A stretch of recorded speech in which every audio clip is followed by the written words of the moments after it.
di ba sabi mo food trip tayo around the Philippines? Kakain tayo sa Luzon, Visayas, Mindanao. Oo, pero alam mo, BFF, pwede naman nating matikman yan dito sa Maynila. Bakit kailangan pa natin mag-iikot-ikot sa kung saan ang sinasabi mo? So wala tayong flight?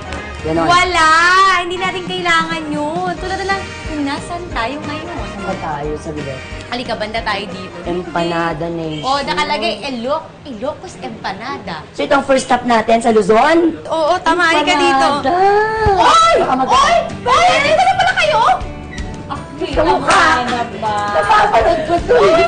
Napapanood kita. Kayo naman, hindi kayo nagsasabi dyan. Nandyan na pala kayo. Alright. O teka, dito lang kayo. Settle Bakit? in, feel at home. Uh-uh. Ako na bahala sa food bill. Wow. Siguro magluluto para sa amin. Ako magpe-prep. Sana lang, okay yung pagkaluto ko. Sana mas Naku, baka bigyan mo ng mahika yan, Wait, ha? guys.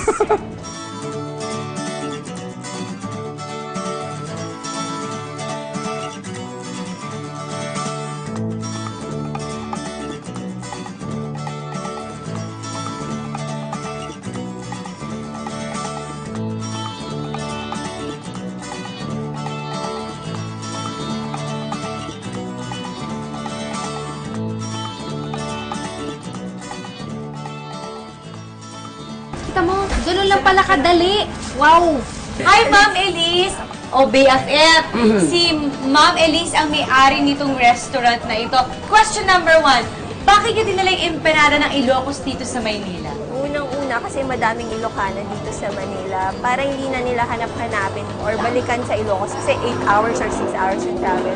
Dito na lang nila puntahan yung... Bakit kayo sa tingin nyo na yung mga taga Maynila patok na patok yung panlasa na empanada na to sa Ilocos? Kasi first of all, yung special ingredient ng empanada is yung Ilocos longganisa. Correct. Patok na patok yun sa panlasa ng Pinoy. Saka unique yung pagkagawa niya. Tsaka ano pinilalagay niyo sa loob din? Papaya, monggo, longganisa, May itlog. papaya. Ay, May munggo. naku, parang excited ako matikman yan.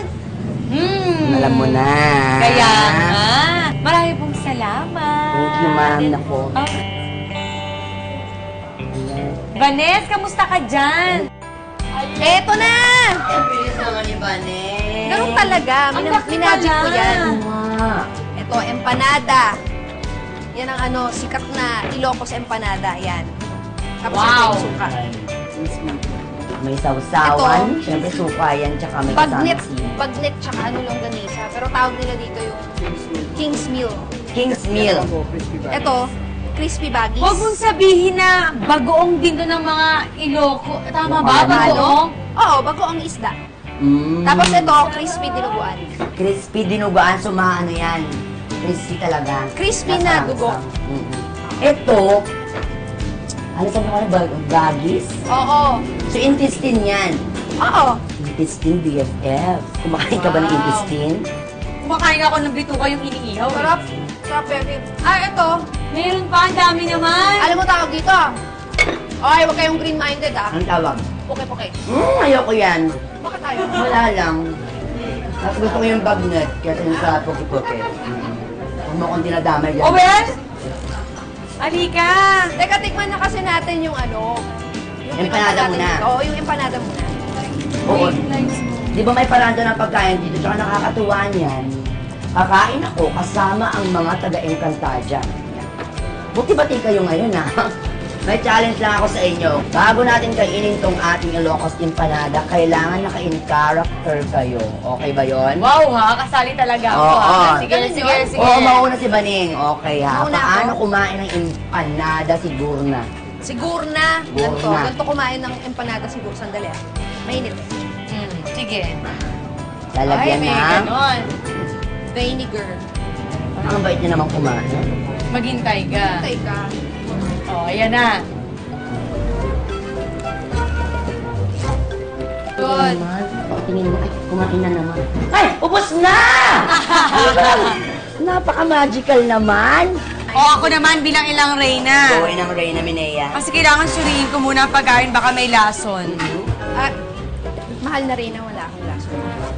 Ayan, sinuri ko. Ngayon titikman ko na. Mahal na Reyna. Kay Emre, titikim. Mainit ah. Umuusok pa. Meron akong anafileo kasing kasama doon. So, yun ang titikim. Ah, talaga? Oh. Masarap hindi. Pertudo. Pag sinabing pertudo, ibig sabihin, ako na ang susunod mo. Mahal na rin, ha? Okay. Masarap. Kumain na tayo. Mga sangre. O, di ba? Kunwari, ikantada din ako. Ayan. Oo, ikaw. Try ko naman. Kunwari ako sino ba ako pwede doon? Si Imaw ka na lang! Oo, actually. Ito na, mahal na Paano rin. kumain si Imaw? Oo. Masarap! Mahal na rin na! Gusto ko na suka! Ay, fairness naman. Well, sandali lang, Vanessa. Anong mga katangian ng Ilocano na mapagmamalaki nyo? Magaling kami dyan. Magaling ka din dyan. Ano? Magaling kami mag-ipon. Correct. Ah, so ibig sabihin kuripot kayo. Totoo. Meron kaming pulsa sa balat. O kayo ba nakakawi pa kayo sa kanya-kanya yung mga hometown na yan? Oo. Madalas. Ano yung namimiss nyo na kapag nandito kayo sa Maynila, pag pumupunta kayo doon, yung unang-unang hinahanap? Lamig. Ako lamig. Sa Baguio. Sa Baguio. Ako yung pagkain ng mga native. Tulad ng? Manok, tsaka kambing. Ay, yung mga ano? ganun. Yung kambing? Pinikpikan yung manok na ano. Wala kang tinolang soup. Nakakatikim naman ako ng kambing pero papaitan. Fluent ba kayo mag-Ilocano? Curious lang ako. Oo. Ako. Talaga? Sige nga, mag-usap nga kayong dalawa. Gusto ko marinig. Yan, te. Nyangay. Yan bangal daw ka, ha? Won, si Kamat. Nagpudot niya. Di kalman. Napanang. Nagdaka ka siya, daduwa nga aso na kita, kinugtara ka talaga. Kinugtara dito. Ako lagaw, aw. Nyangay. Kang kamatanda kaya pumutto. Ay! Tataray ka. Okay na, kuya. Ito ko nga si Plagon. Ang dali! Ang weird! Hindi ko maintindihan ang pinag-uusapan ninyo. Sabi niya, kahapon daw, meron siyang nakitang dalawang aso. Hinabol siya. Tapos tinahulan siya ng tinahulan. Sabi ko, bakit ka kasi takbo ng takbo? Oh, may mga ganon. So, turuan ka natin. Pwede naman, pero yung ano lang, mababaw lang. Sige. Yung tipong maraming salamat sa pagsama mo, ganon. Suruan man. Agyaman at launay na imay ka. In my ka, Vanessa. Hirap! Ang hirap sinabi mo, eh. Agyaman. Thank you. Agyaman. Oo. Ak. Maimay ka. Nga imay. Yan, in my ka. Yun. Ang hirap. Thank you dahil nakasama ka. Yun. Yun ang ibig sabihin. Gusto mo maganda. Ah, malaguyo. Hindi ba? Nagdunya ka or Napinta. Napintas. Or pag sa Baguio naman, mahilig kasi sa Baguio, di ba yung dinudoble-doble? Oo. Napinta-pintas. Ibig sabihin, sobrang ganda. Very beautiful. Ano yung masarap na masarap? Naima-imas. Naima-imas ang inyong empanada di Tay. Ay, naging bakla. Napag-mix ko yung bakla. O, di ba? Toy. Yun. O, mag-picture na tayo dito. One what? Pudot man lang. Spicy. O, ayan. O, ready na ba kayo? Ayan, Vanessa, maraming salamat sa pagsama mo sa amin dito sa Yanang Morning. At syempre, Yes! marami ding salamat kay Buntis! Thank you so much sa masarap na empanada.